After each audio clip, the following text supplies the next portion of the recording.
Okay, looks like we're broadcasting. Maybe.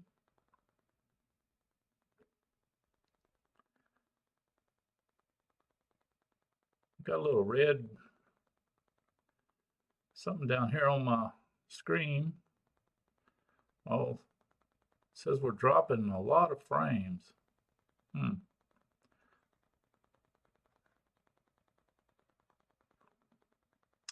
Well, we'll just have to muddle through as best we can.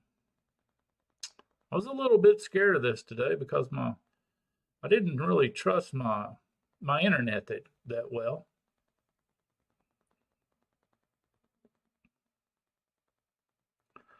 But we'll see how it goes. Go. Shouldn't have done that.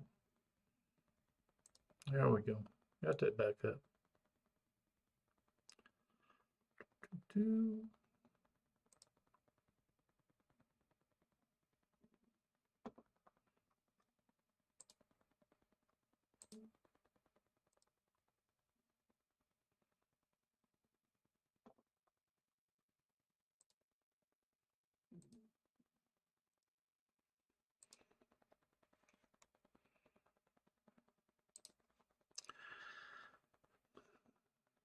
Wow.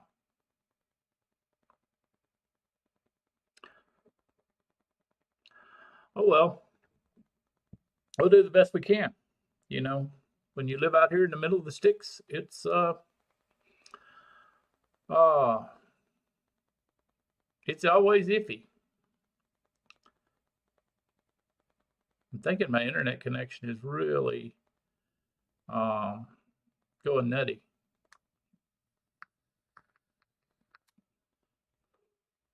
Hey Andrew, how you doing, buddy? Glad you stopped by. How bad is the transmission?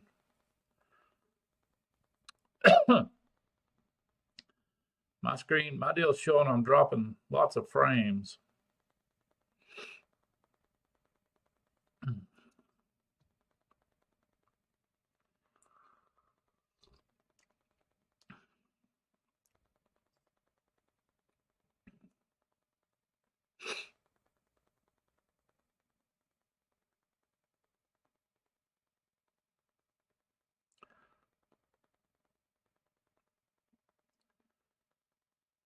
Kind of comes and goes, looks like, for some reason. Yeah, seem a little jerky. Yeah, my I think my internet connection is uh, really bad today. Looks like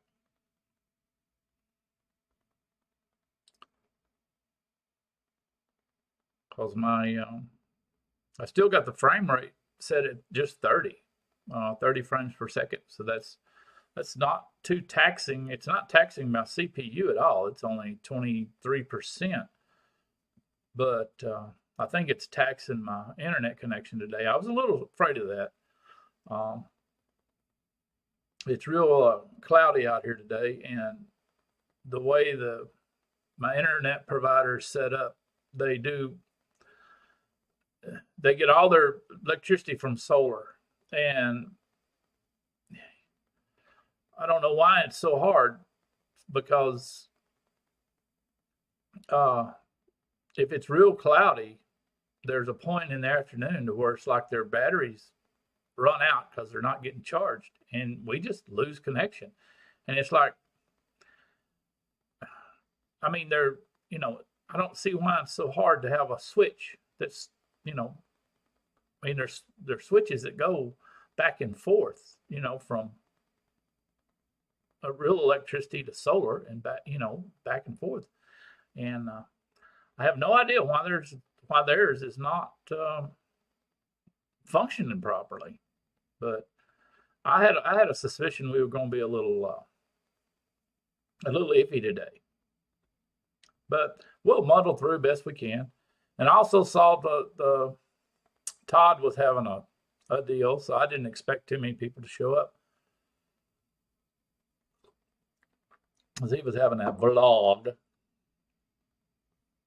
I never have liked that word. That's why I don't use it.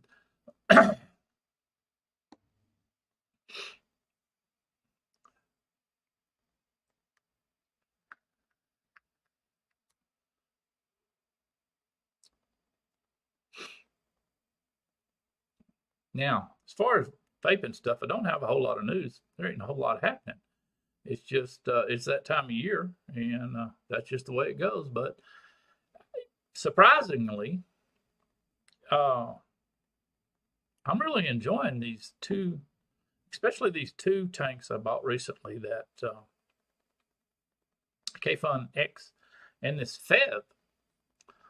As far as I don't take them out. I just leave them in the house. But I'm really enjoying these, and the way I go judge by it, how good I'm enjoying, and I don't just, you know, give them a rating or any of that kind of stuff. For me personally, it's just how long do I use them? And 99%, I always say that 90% of the stuff I buy, especially the tanks, after the first tank full of juice or whatever, I'll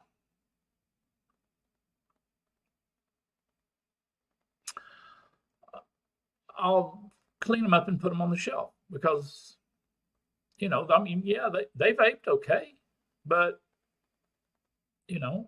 I'll put them, clean them up, put them on the shelf. But now these two here, this is about oh God, I don't know how many tanks of juice I've run through these. 5, 6, 8, something like that. I've done re-wicked them like 3 times. Hey Josh, what's going on, buddy? But I've re-wicked them several times and still using them. So I must be enjoying them. I don't really think about it at all, but I hadn't went to the trouble of cleaning them up and throwing them on the shelf. So I guess I'm enjoying them quite a bit.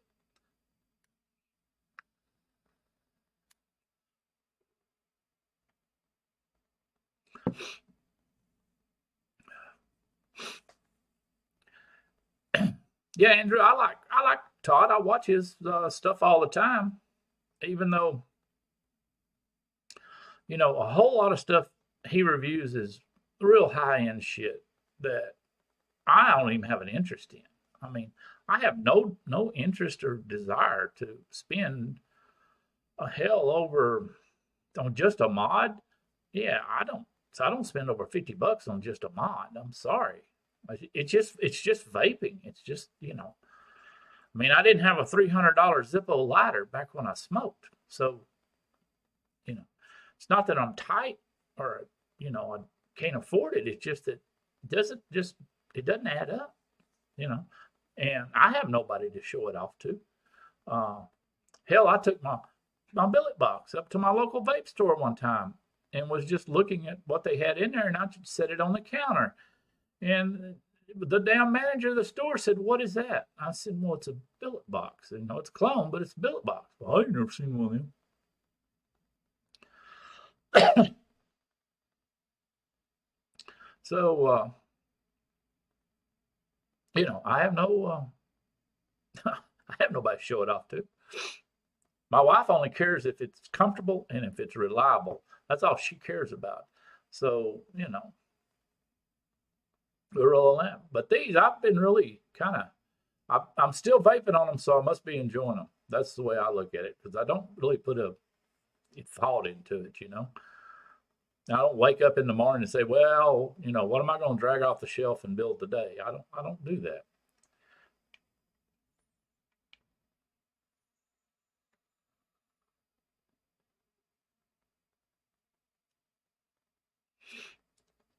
I do have to admit, though, I've always shied away from these tanks similar to this Feb in the part that the deck doesn't unscrew. You just pull the whole thing off. I always was a little leery of them. I shied away from them. And I still shy away from them as far as putting them in my pocket, I guess. I don't know. I wouldn't put something this damn big in my pocket, but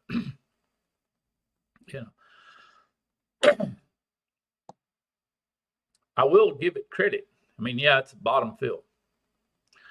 In reality, that's not seeming to be that big a deal, because every other tank of juice, I change the cotton.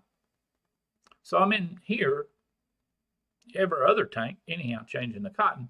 It's not that big a deal. As long as I don't need to fill it up on the go or anything like that, it's really not that big a deal. So, and I really got to, and this one has 3 O-rings on to seal it. And the ease that you can change the cotton in this is kind of outweighing the pain in the ass part about filling it.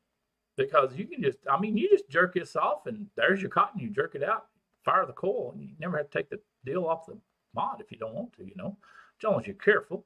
Fire your coil, put your new cotton in, just jam it down, on, and you're good, So, hey, I I I can re-wick it, put that away faster. Anything else here I got. So, you know, uh, and it fits me good now that I've got a coil in there that fits me, and the everything fits me pretty good. So I got to say, I got to, you know,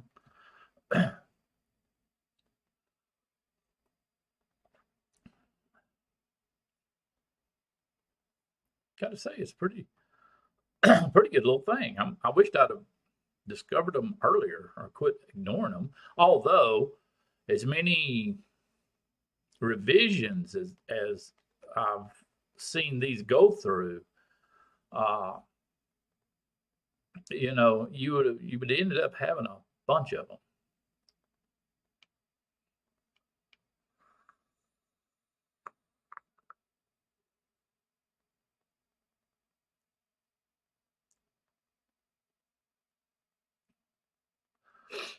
Well, that's not too bad a price if you're into the DNA's chips. That's a pretty decent price for a mod with a DNA chip. Andrew.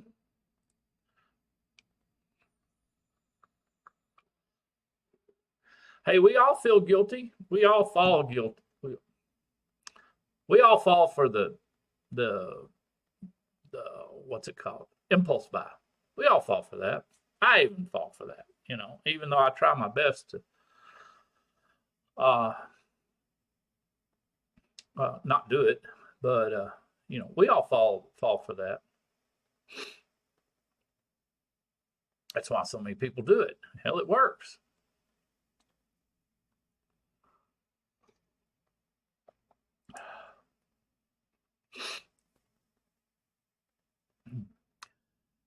Now, one thing I did want to touch on today, and it's really not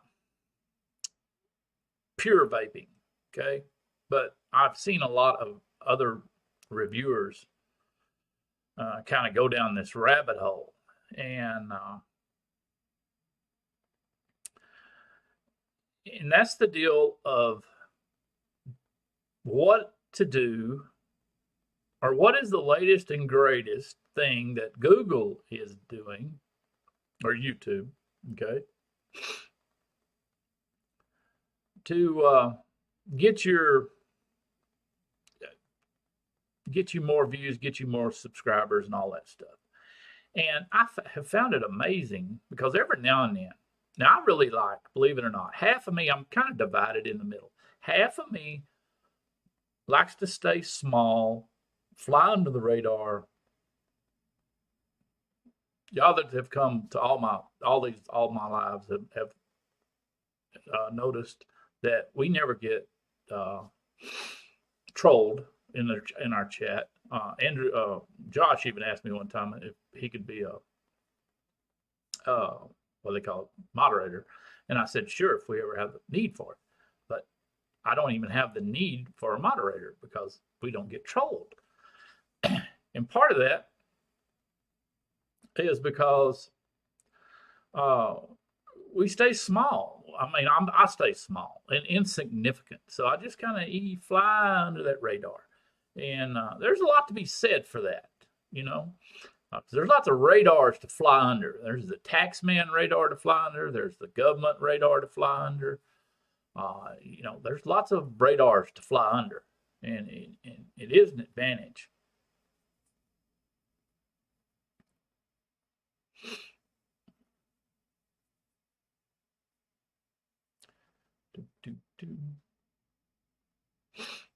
Yeah, the most I've ever spent, and it really don't fall into that category, because the most expensive thing I ever bought, as far as a mod, would be my billet box, and it's not a real one; it's SXK one, but it was $80. Of course, it's not the DNA one, and it was $80.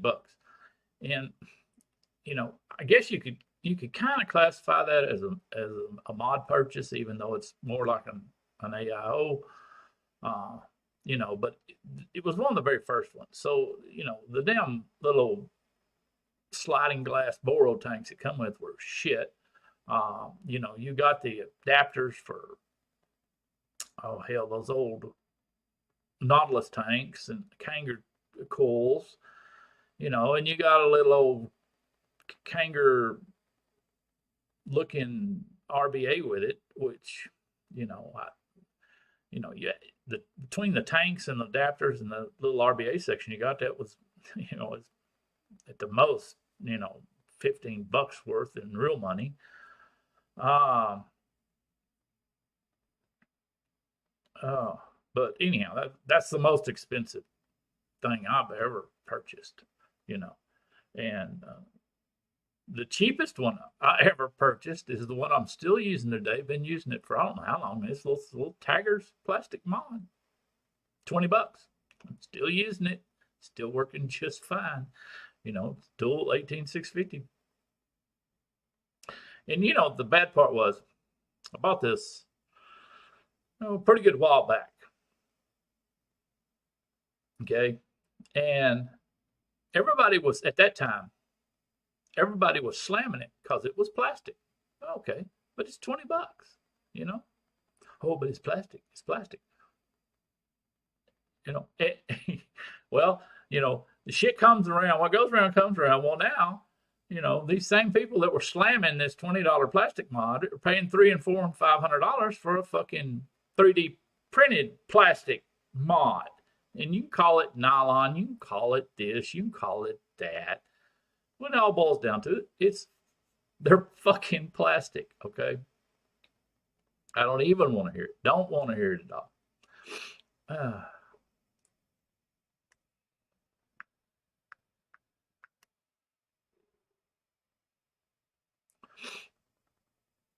Yeah, don't want to hear it. But anyhow, back to the YouTube thing. Got way off track there. Way off track, man. Y'all gotta, throw me a line, reel my ass back in every now and then. Anyhow, part of me wants to stay small, fly under the radar. Half of me wants to maybe build my channel up a little bit. Okay, so anyhow, so if you start researching on how to build your channel up or whatnot, there's a jillion damn YouTube things out there.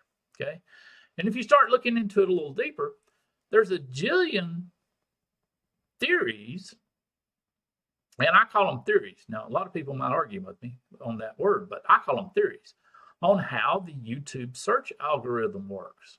Okay, the problem is there's too many opinions or theories on this algorithm. Of course, the latest and greatest is, oh, we need to do these shorts. We need to do these shorts. And I'm going, really? Really? So, how much do you trust that? I mean, it's just like, say, vape reviewers almost. Of course, if ever a damn reviewer says, okay, this is a bad device, it's probably a bad device. But, you got all these different theories about how the search algorithm works. And which one do you believe? Which one, because you can invest a lot of time and even in some cases a lot of damn money doing this.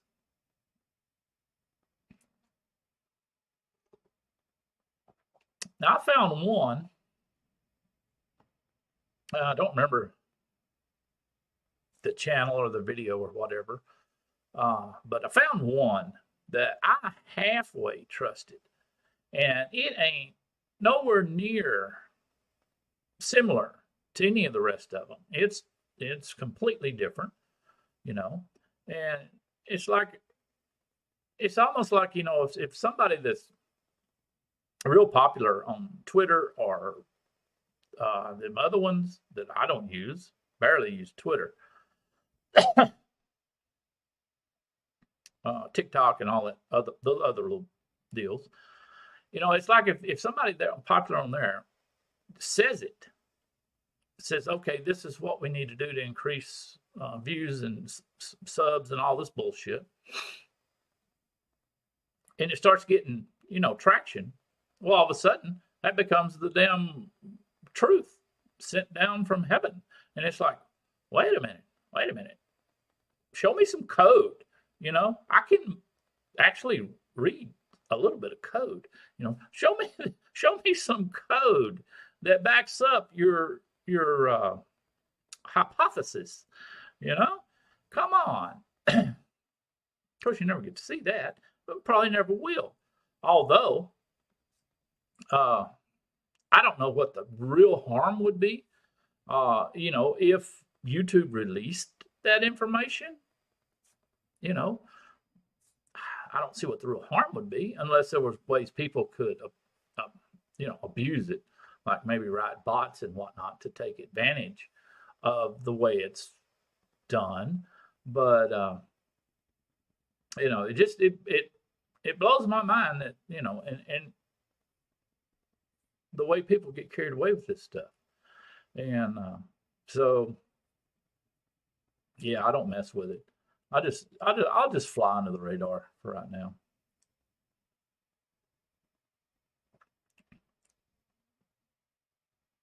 And here a while back, a friend of mine that I've been on his show. Me and him both make the coin rings, and anyhow, he got his Facebook and the thing like TikTok that Facebook runs. I forget the name of it. Um,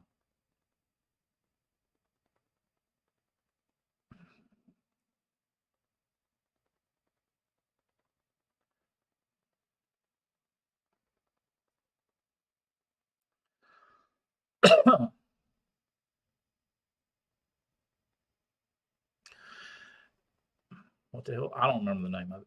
Yeah, I'm sure y'all know which one I'm talking about. Anyhow, his Facebook deal got hacked, and he was going on as to the reason it got hacked and all this. Well, he made a little reel, Facebook reel, and this thing just exploded, and it was no different.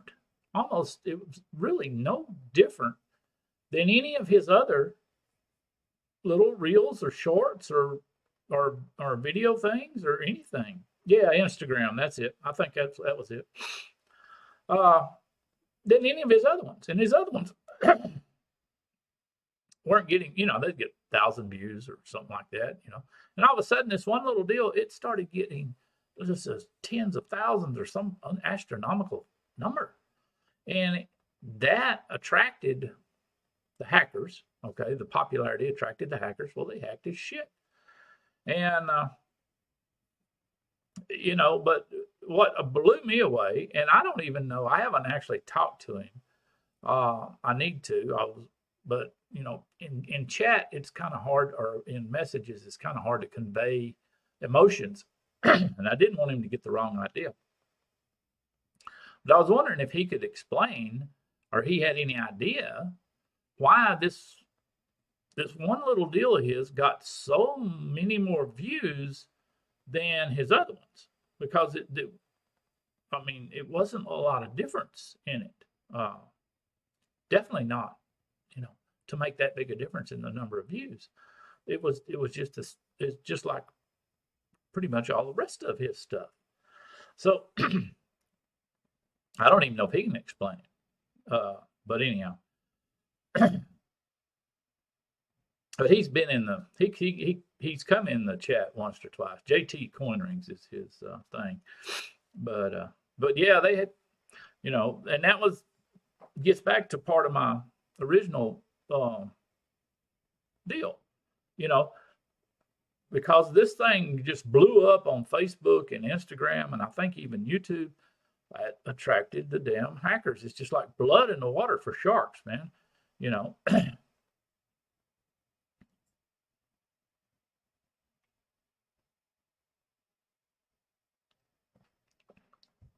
but that's why part of me wants to just stay small, fly under the radar, and be happy. Because I don't know that it's ever going to, unless Elon buys Google and Twitter and YouTube, you know, they're just going to continue to abuse and slam us vapors.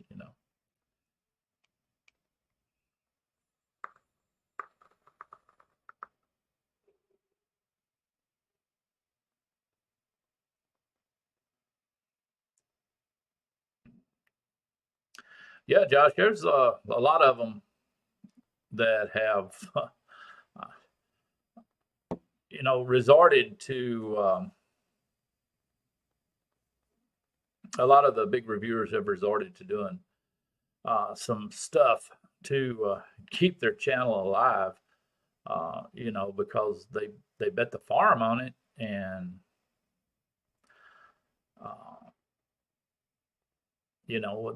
so they have to do some things to try to keep it alive. Thankfully, I don't have to do that. Only thing I did a little bit, and it was a kind of a two-way thing. I started doing these lives. Well, I had never done a live, you know, uh, and I just partly did it to see if I could do it. So anyhow, although we're probably not having much success today because my looks like my internet is just pretty much junk today.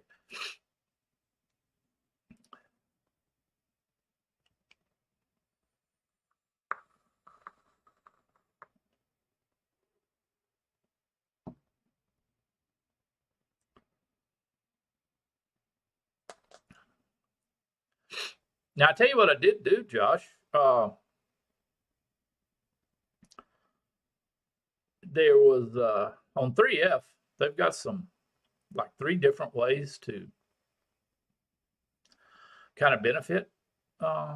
If you're a creator, that's what they call us. I don't really like that term, but anyhow, I didn't care to be an affiliate because I only do YouTube. I don't do the other ones that you can still post links in your thing and whatnot. I didn't, because I don't do them, so I didn't do an affiliate.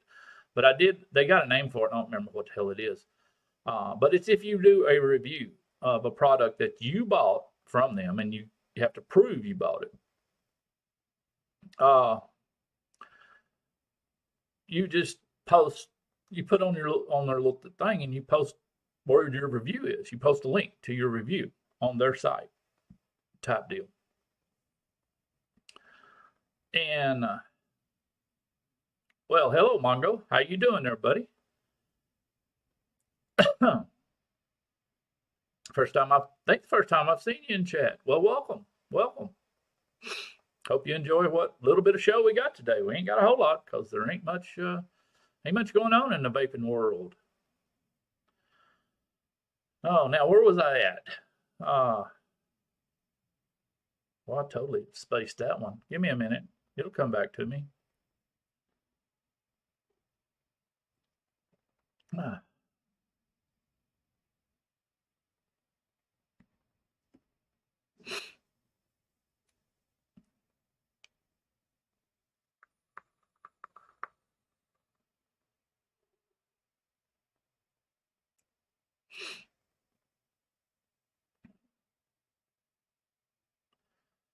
I might should have done this deal today on my phone, as bad as my internet connection is.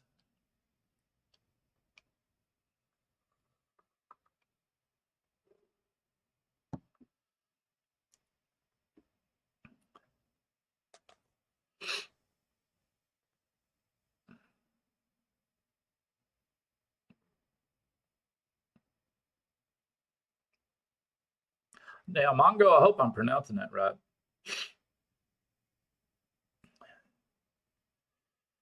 Where are you from?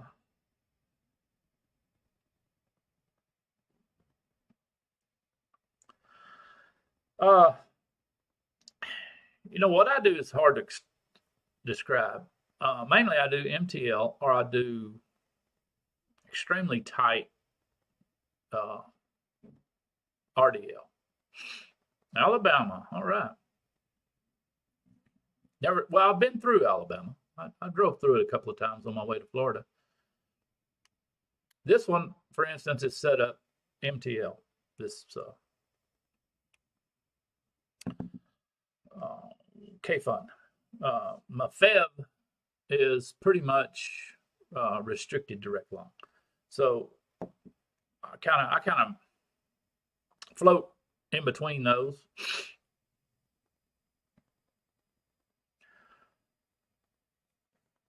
Probably could call it a real loose mouth along.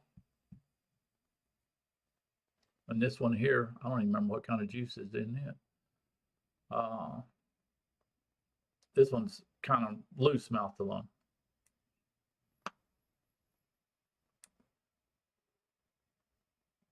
Oh, it's pomegranate. I remember. I got a few sitting in here, a few sitting by the recliner. I have to really think what the hell juice I got in them when I go to refill them.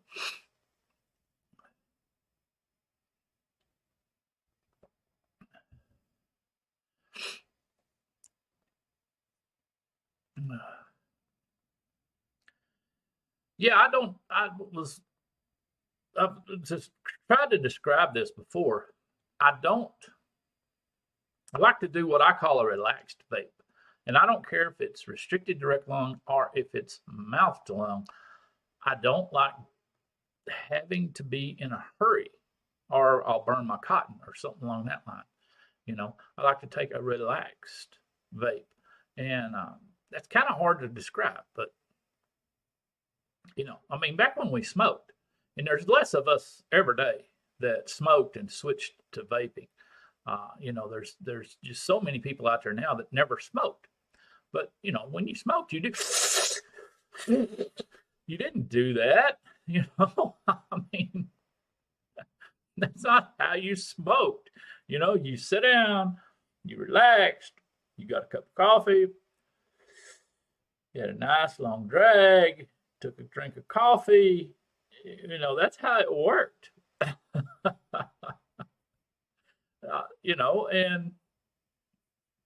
And there's less of us every day out here that vape that way. And, a lot of the kids, and I call them kids, to me, anybody under 30 is a kid. Okay.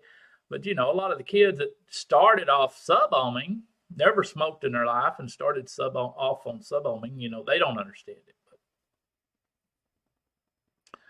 But, that's as close as I can describe my style. And there's not a whole lot of tanks out there that'll fit that style. You basically almost have to buy a mouth to lung or something along that line to get that type of vape. There ain't nothing wrong. Hey, whatever works for you, but keep on doing it. But that's just how I do it.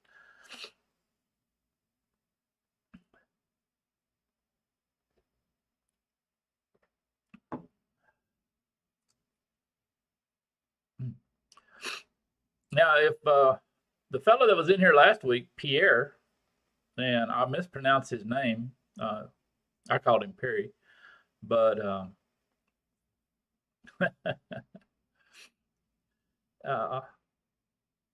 I looked it up, and the proper pronunciation, which I have a hard time pronouncing a lot of things, was Pierre, and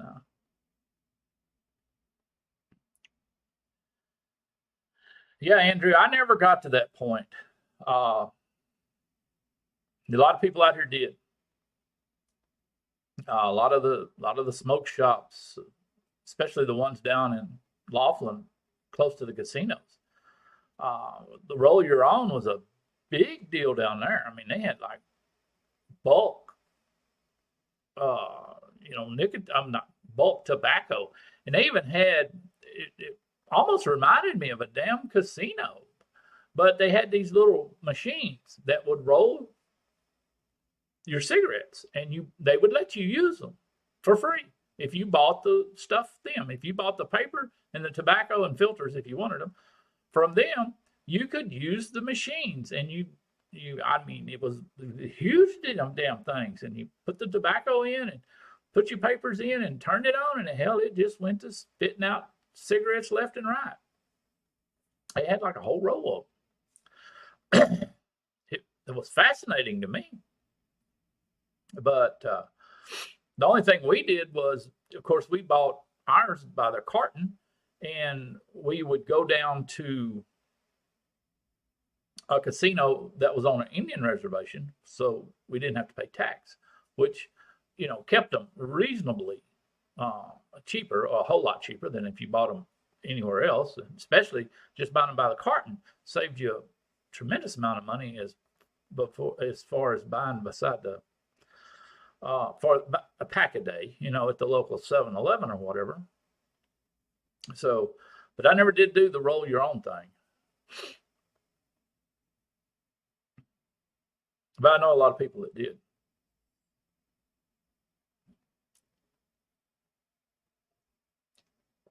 Now, when I was a kid, the roll your own deal was relatively popular back then. And you could go in any place that sold cigarettes at all, any convenience store, and there would be the cans of Prince Albert. There would be boxes of, the name was Kite, I think. It was a blue and black box. And it was a box, it wasn't a can. But and those were the two most popular ones that we sold, and there was some that was, I don't remember the name of the other one, but I mean, we had a whole section for roll your own. It was it was popular back in them days, and that's when a pack of cigarettes was a quarter. So in fact, I think the roll your own was more expensive than a pack of cigarettes at that point in time.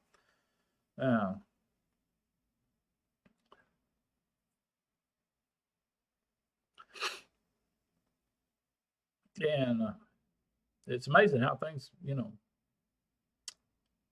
roll around. But we had it.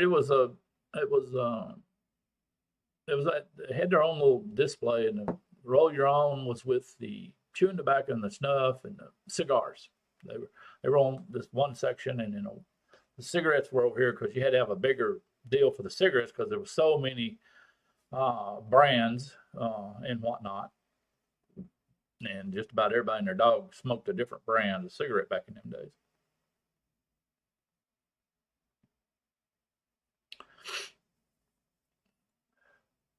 Now, I'm with you, Andrew. The coils, the throwaway stuff just don't make sense to me, but the most I'll do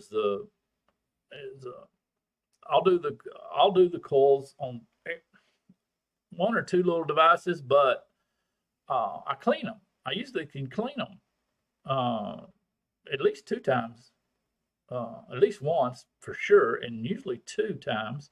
I can clean them in my ultrasonic cleaner and bring them back to life and use them quite a bit more, And I do it mainly with my wife because it's just easier for her. But if I can get 3 months out of a $4 cool or $2 cool, well, that's not too bad. But yeah, right now everything I got set up is has an RBA in it, or it's an RTA, or it's something small like this little Pasito, but it's an RBA in it. It's not a throwaway coil. Everything at the moment I got set up is that way. Even I played with this the other morning. I didn't do a video on it because there can't be that many people out there that still even have some. But this old Kanger Pro Tank 2. I did a coil. I rebuilt the coil for it, not using the design that my other videos have, but I kind of it's a vertical coil, and I've got videos on vertical coils on these, but I changed it up a little bit. I did it like you would do the what was the name of it? No silica wick. uh, the smart coil, these smart coil things. You know, the way they have you do it. Well, I did that old Pro Tank 2 head that way. Made it vertical, wrapped the cotton around it once I figured out how much I needed, and slid it down because they got two big slots on each side. Slid it down the slot, cut it off, put the top on, and hell, the damn thing worked. I was afraid it might leak, but so far, even with 50-50, let me unscrew it here, make sure. So I was thinking I needed to get it a little further down in the head, but yeah, it's still not leaked, and this was days ago.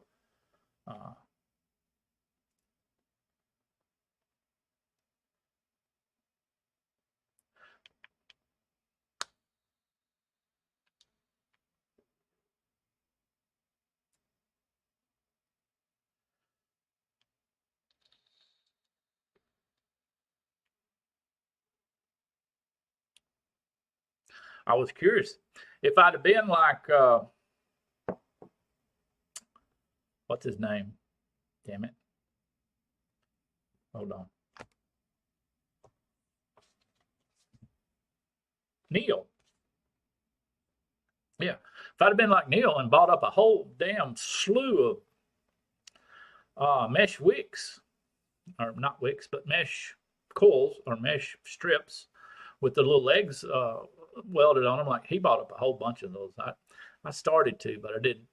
I would, if I'd have had one small enough, I'd have tried one of them in that old Kanger Pro Tank 2 head. I think it would have actually worked. I think it was, there's enough cutouts on the side for juice flow and all that stuff. And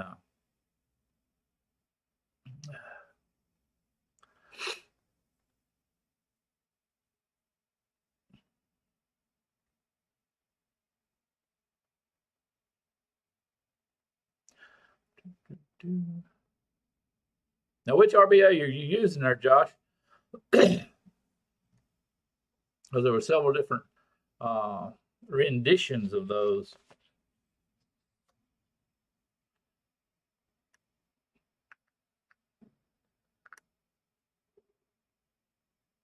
Oh yeah, Andrew. Hell, on my daily vape expense is so, the just what I use in a day, it's so small. It's negligible, and that was one of the things that got me really, really hooked on vaping. It was how much money I was saving and still getting all the nicotine I wanted. And well, shit, back when I started, of course, I immediately, found clones and immediately found DIY and, started doing all that. And once I started doing all that stuff, well, shit. I mean, I was saving enough money every month to make a car payment, and it was between me and my wife both. I mean, we were saving $300 to $400 a month. That's a lot of that money. This was 10 years ago.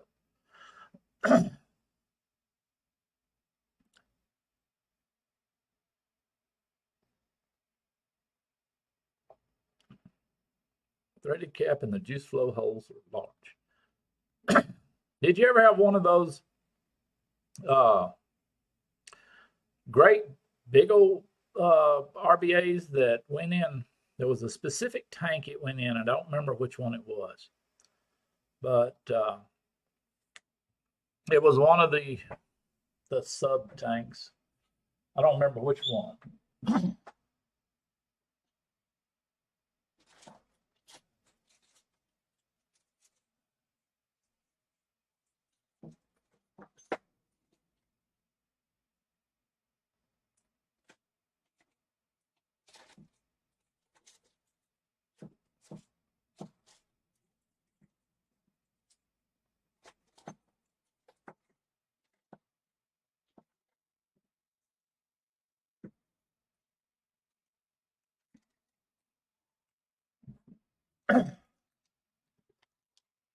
Sub-tank mini. See, I don't remember. I'd have to really dig stuff out to figure out which one of these it went in. But these things, I always liked these. The only trouble with these, sometimes you had to jack with the juice flow. You see how big that damn thing is? I mean, there's my thumb, or what's left of it. And these were huge. And the top screws off. And you got a pretty good size. This is a normal deck, but you got a lot more room than on the normal little ones where the top screws off. Well, see, this whole chimney section screws off of these. And the only trouble with these was the little juice channels wasn't very big. And they weren't big enough to support as big a coil as you could put in here.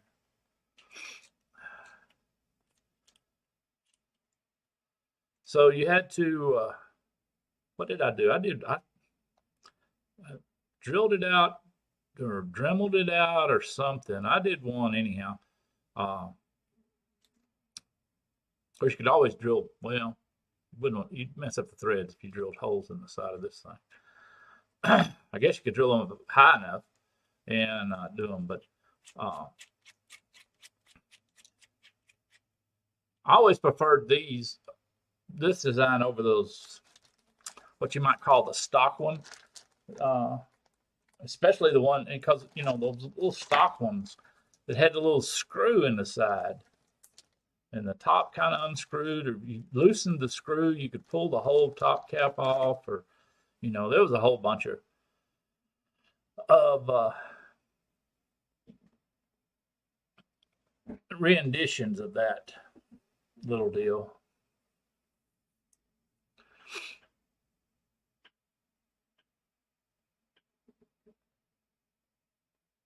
Let's see.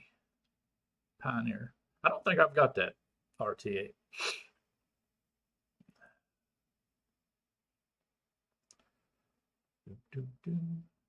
You know, there's a few that the ring don't come off of.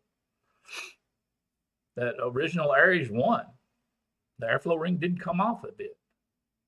You pretty much had to tear it up to get it off, the way it was constructed.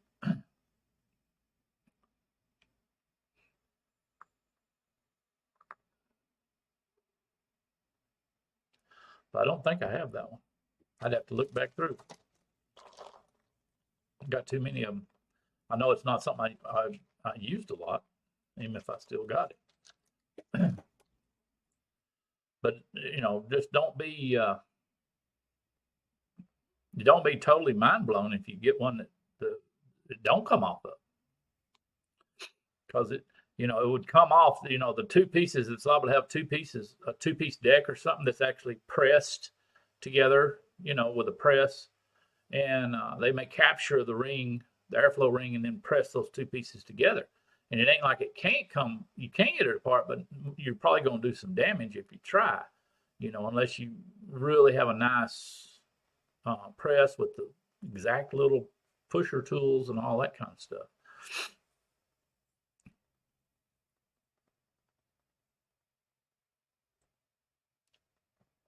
You know, anything that eases, or they think eases production, they're going to do it, you know, and not give you a second thought about it.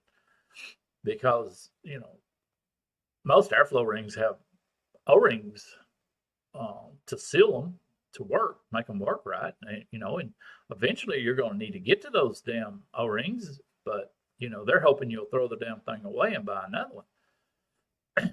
So they call it built-in something. I don't remember the exact word.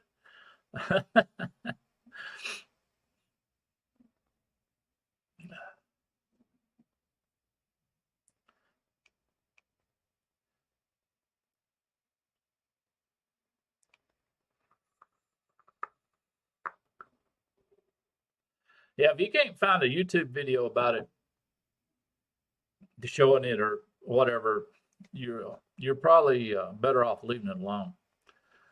because it may not have been designed to be taken off. It might have been, like I say, the two pieces pressed together, and a lot of stuff is made that way.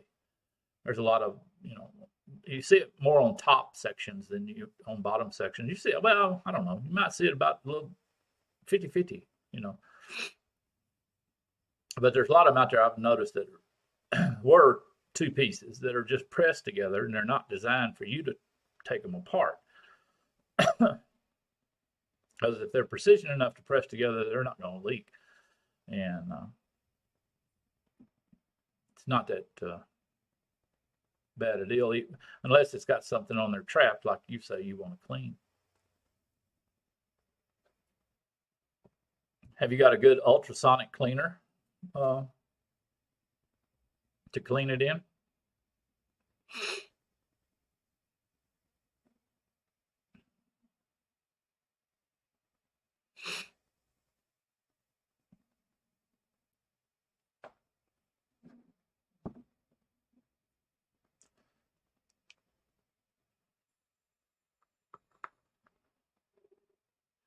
You might want to invest in one of those. I bought me one a long time, God, I don't know how many years ago. And it was a nice one. It was a fairly large. It had a built-in heater, and it wasn't one of the little rinky-dink ones. It cost me about, I'm thinking about $120. All right, it was $100. I know, wasn't much over $100. So it was either 100, 120 bucks, and I mean it's lasted now for, God, 8 years maybe. So it still works. But if you buy a good one and you can, if you chunk it in that, it'll get all the crud out from underneath if there's some old stuff up underneath the airflow ring, it'll clean it. And if you don't like waiting on your juice to steep, you can, heat the water to whatever temperature you subscribe to, and put your juice in there and turn the damn little thing on. It mixes that juice really good. And you can cut, like 30 minutes in that, if the water's the right temperature and all, good, not hot water, but really warm water, plus the ultrasonic deal. You can cut, I'd say 3 or 4 days of steeping in, 20 minutes. Because you can watch it, the juice will turn color, and you can taste it. If you're in a real hurry to steep something, it can, cut quite a bit of time off. If you're into that deal, into that end of it.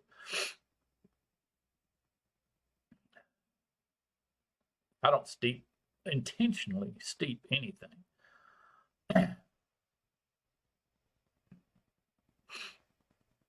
I just mix it, shake it, and vape it, and because I've usually got, I don't know how many different flavors going at the same time. They'll steep on their own before I use up the bottle, so I can see what it tastes like, fresh. I can see what it tastes like, a week or 2 weeks later. And see if I really prefer one over the other, then maybe the next time I mix it, I'll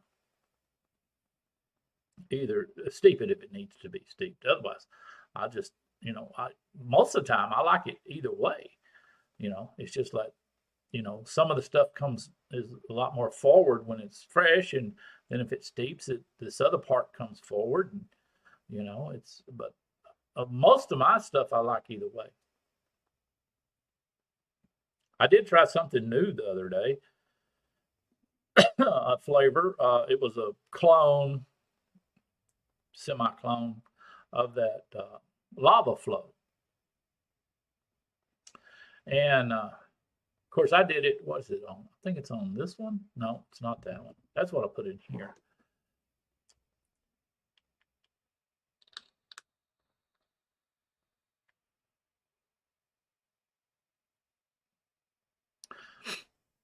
Yeah, if you're well, if you're doing custard only, yeah, that stuff pretty much has to steep. Uh, Back in the day when I I did custard for a while, but I never did just straight custard. I'd always put a fruit with it, and like say put lemon with it. Well, when you first mix it, you really taste the lemon. Then as it steeps, the lemon kind of settles out, and you get more of the custard, um, to you. But to me, it was vapable, either way. But if it was straight custard, I can see that having steep. Otherwise, you're not going to really get the right flavor.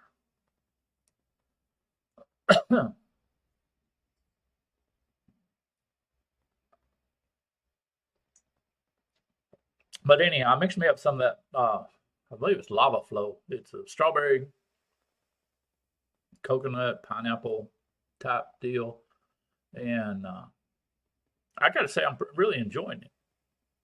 And what struck me the most from of course, I substituted uh, a lot of the flavors from the original recipe because I didn't have the exact company flavor in this, that, and another.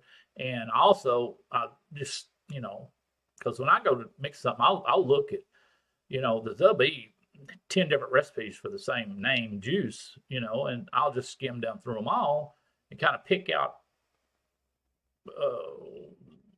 what I want to do. I don't follow one strictly because I don't at this moment, and I've got a couple, either 2 or 3 pineapples that I just don't really like. And I like pineapple. I love eating pineapple back when I could eat it. And but I don't. I've got several different companies pineapple, and I'm just not happy with it. Well, I found this one variant on this flavor that used pina colada instead of pineapple, so I mixed a little of that in there. And but what struck me so strange was, you had pina colada, you had coconut, and then 2 strawberries. And right when I first mixed it, and still even now, I mean, it turned a little, but it's still pretty much the same as when I first mixed it. It's like the best strawberry vape that I've ever vaped. And it's not like you really get the coconut or you really get the pina colada. To me, I just really get the strawberry, and it's a really good strawberry. And if I'd have just mixed the strawberry together, the strawberries I put in here together, mixed them together and put a little sweetener in, it wouldn't have been near as good as this. As just a strawberry vape. Because to me, this is mainly just a strawberry vape. And I was amazed. I really liked it.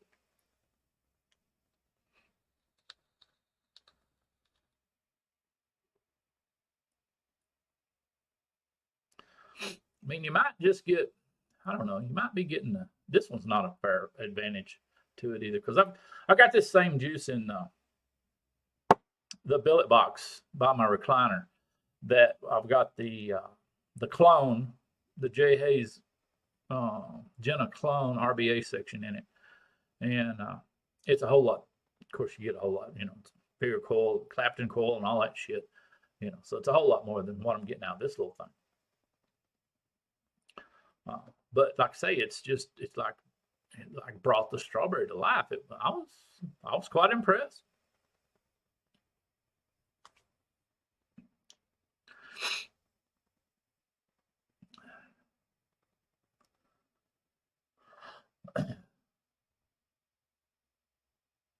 Yeah, in fact, I have the old, and it's not bad for what it is. Where's it at? Oh yeah, there it is.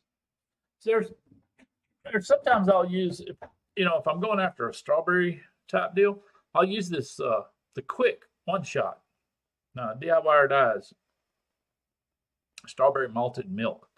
It's supposed to be a strawberry Nestle Quick, for those of y'all that remember that deal. And it's okay, but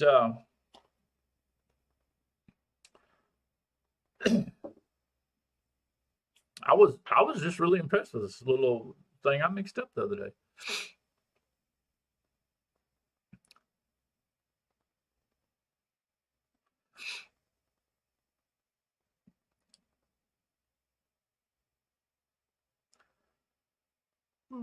Yeah, my wife vapes Red Hots. Period. Red Hots. I, went to the trouble back a long time ago. I used to mix up these elaborate ass juices that were really good. It was if you ever done it or remember, it was the Dragon Tier style, where you could have, red Dragon Tears, blue Dragon Tears, this, that, and another, depending on what fruits you mixed in there with it. To me, they were really good vapes, but they clogged your coils pretty quick. But no, she is Red Hots, 100%. Which kind of, and so if she's happy, I'm happy. You know how that goes. But it kind of limits, because we vape the real Red Hots. I've even got one. I've got Red Hots in one of my deals in there by my recliner. It's what I normally vape with my coffee. And, the real Red Hot flavoring doesn't get along with a lot of tanks, plastic tanks. So, it limits me to a degree on, what I can put it in.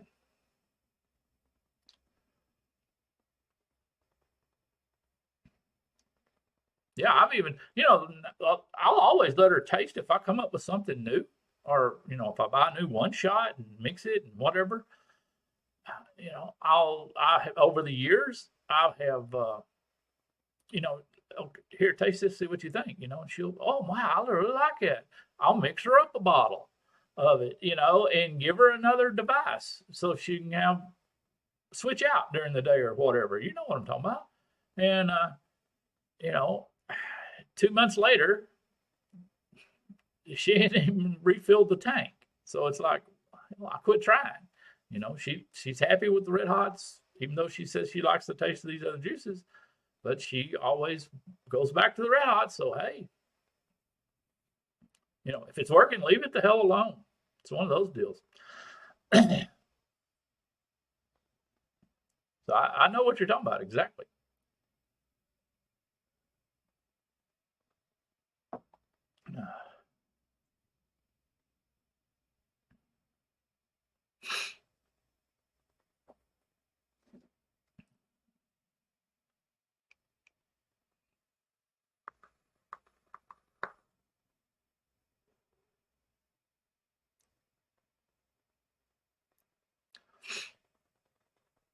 I have noticed on the sites, I think, what is it, Flavor Jungle, maybe?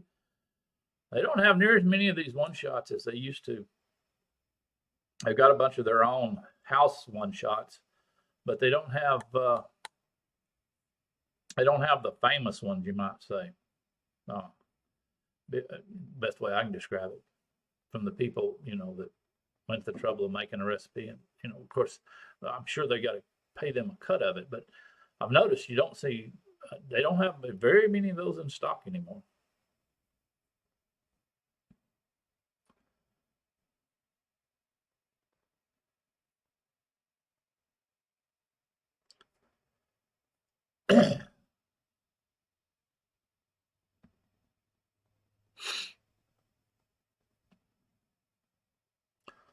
Well, now, Andrew, did all those people smoke menthol cigarettes back when they smoked?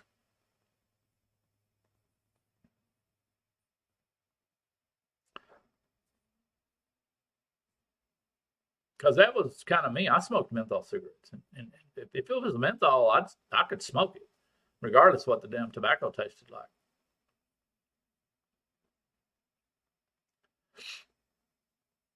And I'm just wondering if a lot of that, especially if they got if they started on a disposable with an ice flavor, if maybe they got subconsciously associated the ice flavor with the nicotine buzz, and so they think they prefer ice, and it's not real; it's subconscious type thing.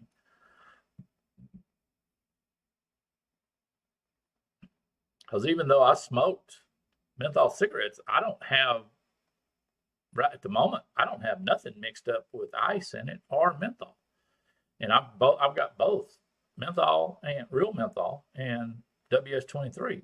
I can go either way. And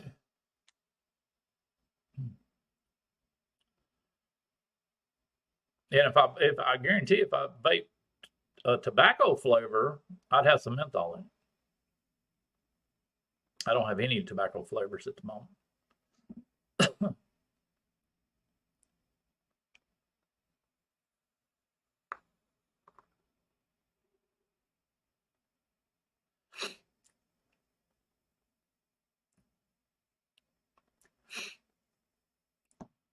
Yeah, Josh, I got a little both. I got a bottle of real menthol and I got the WS-23 because there is quite a bit of difference.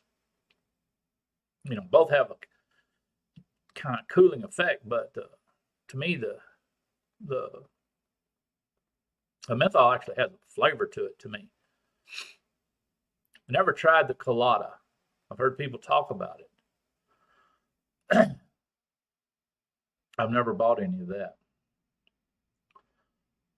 About the only time I'll do even an iced is back when I was working in the middle of summer and it was really hot. I would do like maybe an iced watermelon or something along that line. And that seemed to be okay. But, in the wintertime, it just doesn't, to me, it doesn't fit, you might say.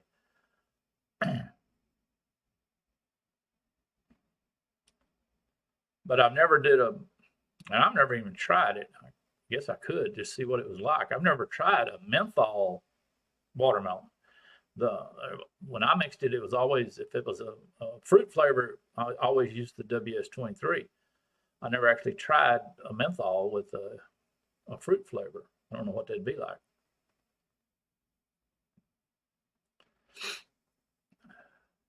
Of course, if you listen to Rip Trippers, we all should quit using any flavoring and any sweetener, and our coils will last 6 months. And no doubt they would last longer.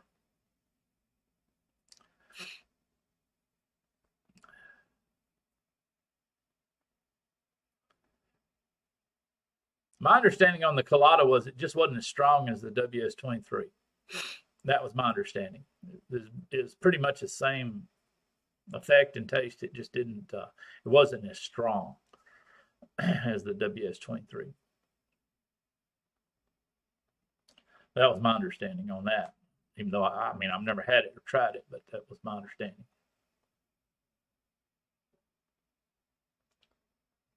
And I do have some, and I haven't tried it yet. I should try it. I went to the trouble of mixing it. Got it here somewhere. A little bit, anyhow. Yeah, there's about 20 mils of just sweetener. Just PG, BG, nicotine, and a little bit of sweetener. And I hadn't got around to trying it. I should try it just to see what it's like.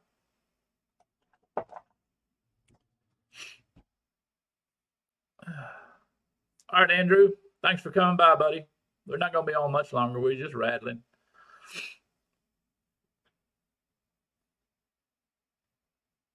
Beanie Vapes.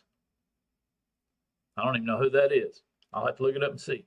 I might want to watch him myself or watch his replays anyhow.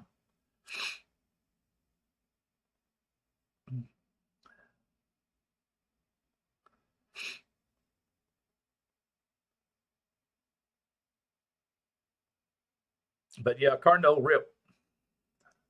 Make your coils last 3 months. No flavor, no sweetener.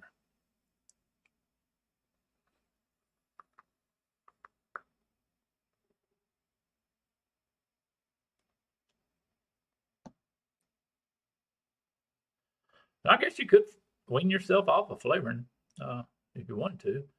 Just to me, it wouldn't be as enjoyable.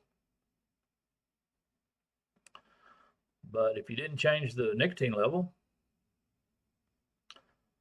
it wouldn't be out of the question to do that.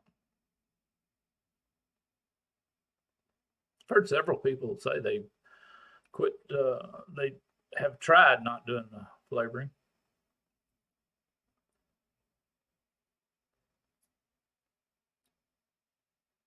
Yeah.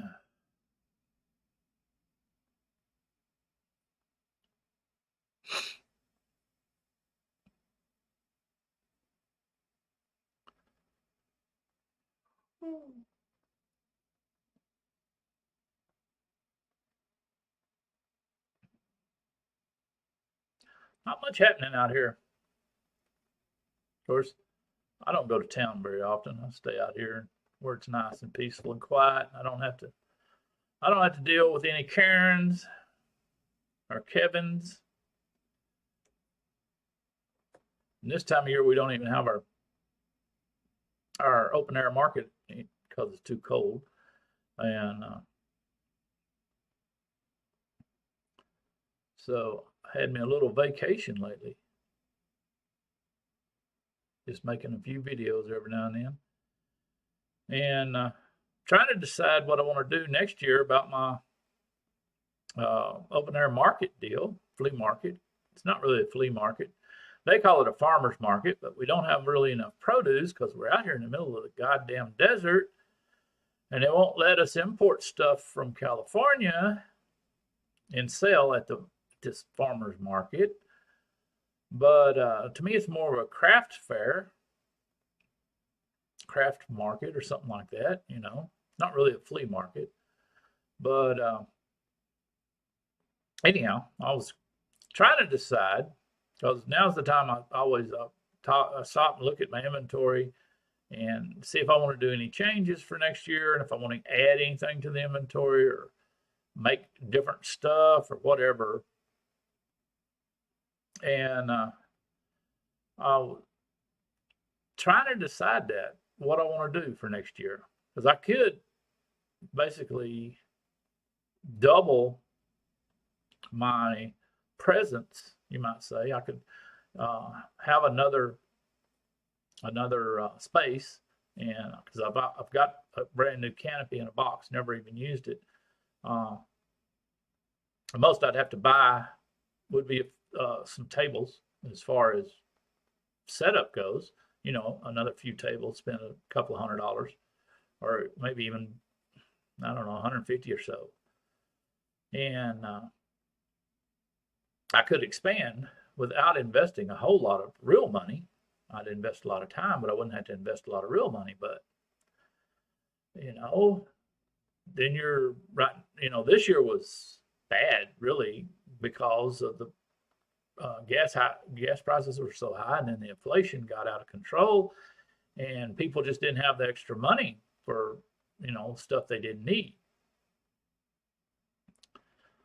And I'm kind of a little bit leery, thinking next year is going to be about the same as this year. So I'm not too inclined to invest a bunch of time and money and not have anything to show for it.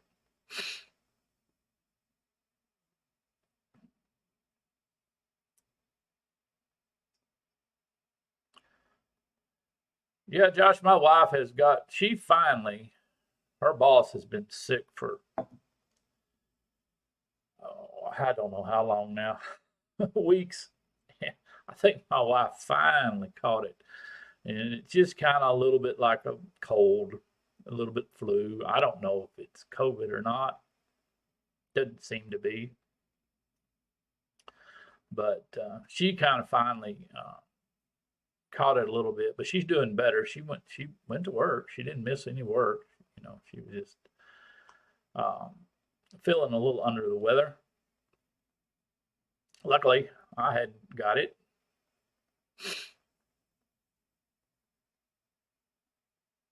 I really feel sorry for people like you that have kids because you know they drag everything in the world home from the, the school or the playgrounds or the parks or whatever, and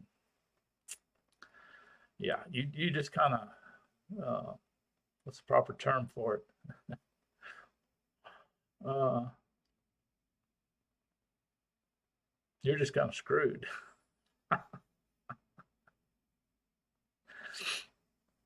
and I mean that in a good way. Mm.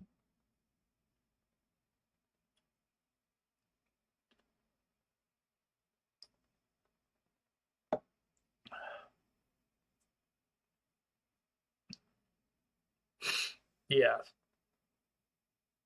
that sounds like a cold, just a cold. I mean, it's that time of year, regular cold season, regular flu season.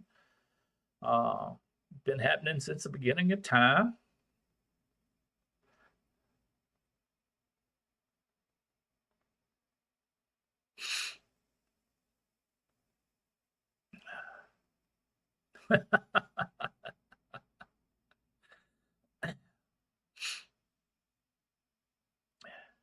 Because and you got to face it. I mean, reality is reality. You crowd 20, 30 kids in a room. One of them comes in sick. Guess what? They're all going to be sick. They're all going to go home. Everybody at home's going to get sick. It's the way shit works. But what are you going to do? Man, that's just the way it is.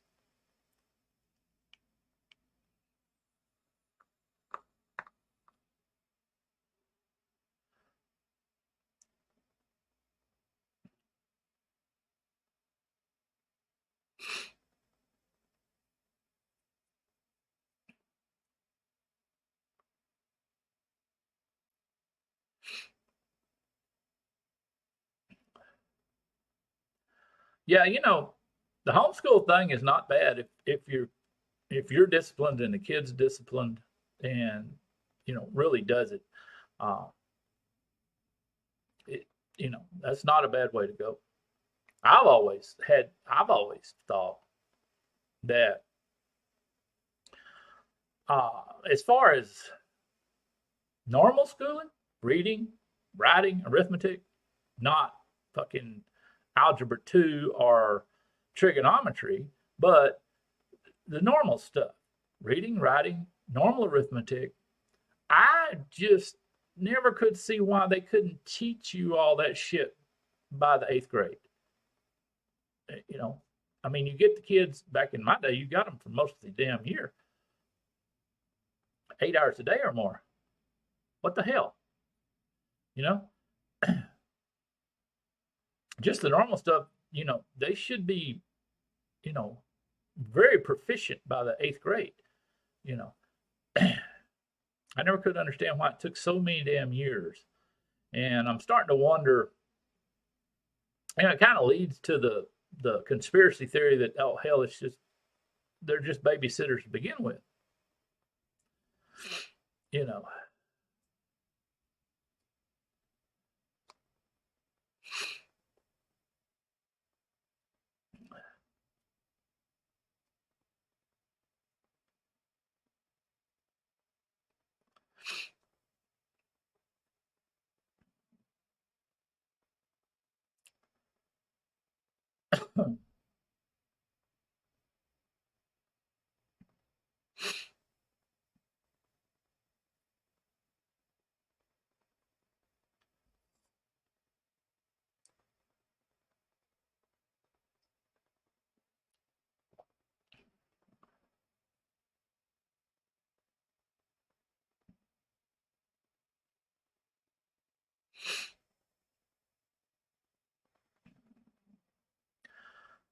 Of course, you do learn, you know, Depends on, I really think a person should probably go to school public. Not, it didn't have to be public, but you know what I'm saying. Regular school for a little while, especially when they're real young, because the social skills and the social interaction and all that, I think you get a lot from that, especially when you're real young. Now, I don't know that I could be an advocate for it once you got up into high school, because if you really analyze it, it looks like they get, you really don't get a lot of drama till high school, and that's where the irrelevant drama really gets, heavy, and the kids think it's the damn end of the world because so and so said so and so and this, that, and another, and they want to go commit suicide, and it's like, really, you know, in 10 years from now, this shit ain't gonna amount to a hill of beans to you, But at the moment, they think it's life or death, and it seems like to me that really kicks in at about high school, and I can see no benefit from that. But now the stuff you learn when you're smaller, interacting between kids, I can see that as a benefit. But I think there's a point, it kind of, the curve goes the other way. But what do I know?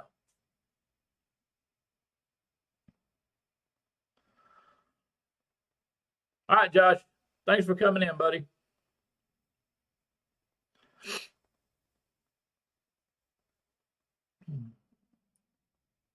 You're always welcome.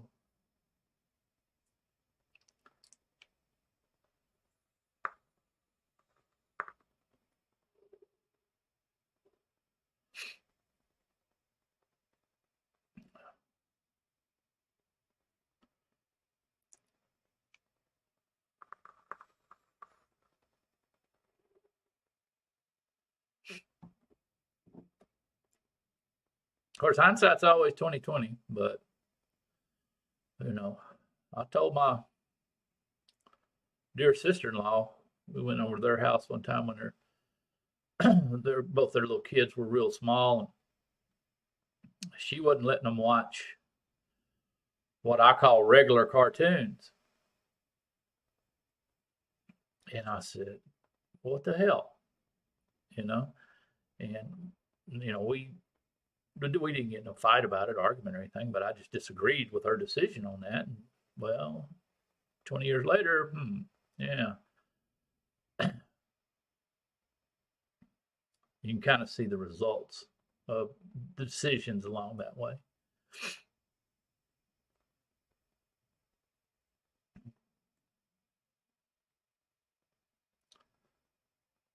I remember when I was a kid, I would, uh,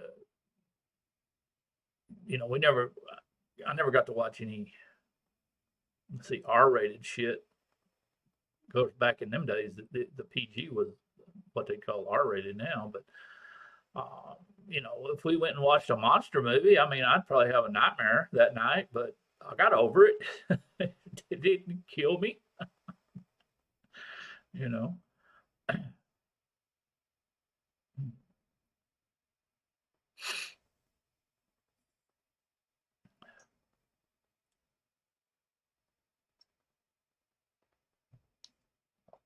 Oh, well, I tell you what, folks, we're out of coffee. I've rambled on for nearly an hour and a half. I think we're going to get out of here and go make some more coffee. I do want to thank everybody for coming in. I guess this will be this will be the last live for this year, even though it's not that big a deal. Oh, and I see no reason why we won't have one next week, unless I don't have no internet or something, or unless something comes up. So,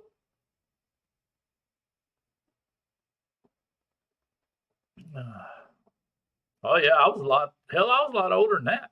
Before I ever, they had to make it a law before I ever wore one. I was well grown by then, and and even when they first come out with that damn seatbelt law,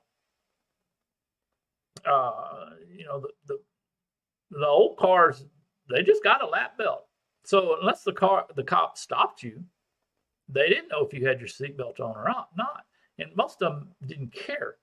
Uh, they had other things to do than police shit like that. And nowadays it's easy because they can see the shoulder strap, and if they're fishing, they'll turn around on you and hope they get you for something else. They'll just use that as an excuse to stop you. But back in the day when they very first come out with that bullshit, well, there was a whole bunch of cars out there that just had a lap belt. And you could easily click it right quick if they pulled you over for something else. And they couldn't even see you doing it. So it wasn't that big a deal.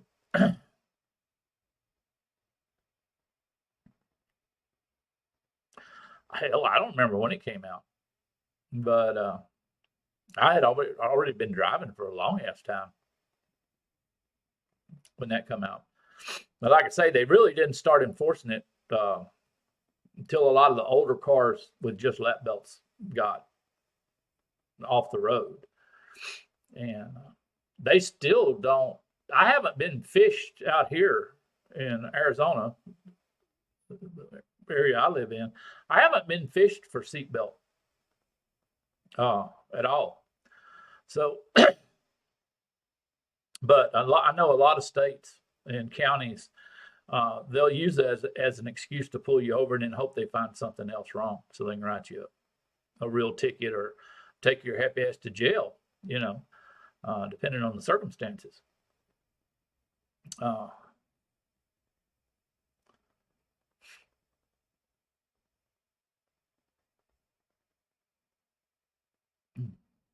Yeah. And of course, 90% of my driving years, I rode a motorcycle. So it didn't apply to me. And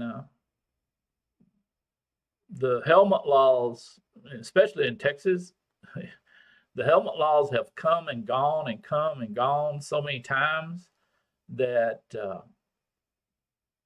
I didn't even keep up with them. I usually wore a helmet. The only time I really didn't wear one was when I lived in Kentucky. And I rode with a group of other bikers.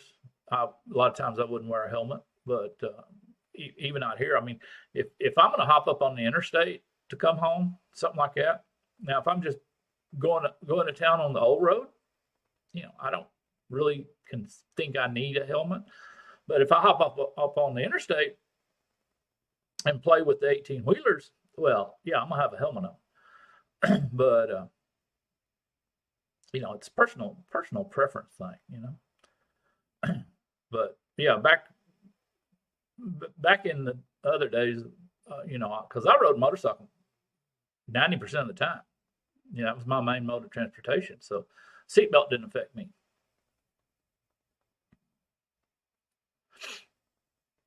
Didn't affect me at all. In fact, I had to.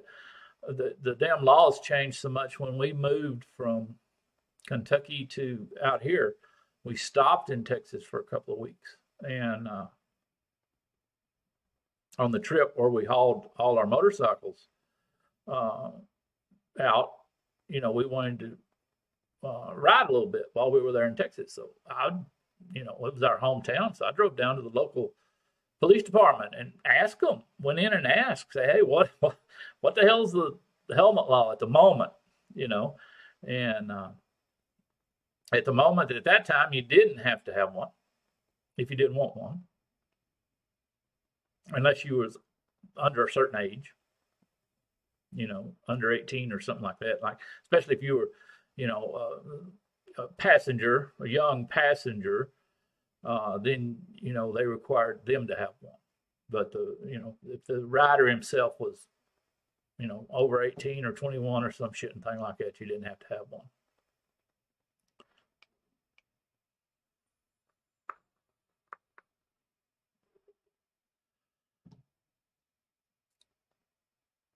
But anyhow, I think we're going to hop off. And I want to thank everybody that showed up today, come in the chat. And if you're watching the replay, thank you for watching the replay. And you're always welcome to catch us live and come in the chat and ask a question, say something. Everybody's welcome. As long as you're not a troll. So, next week, same bat time, same bat channel. Everybody have a happy new year.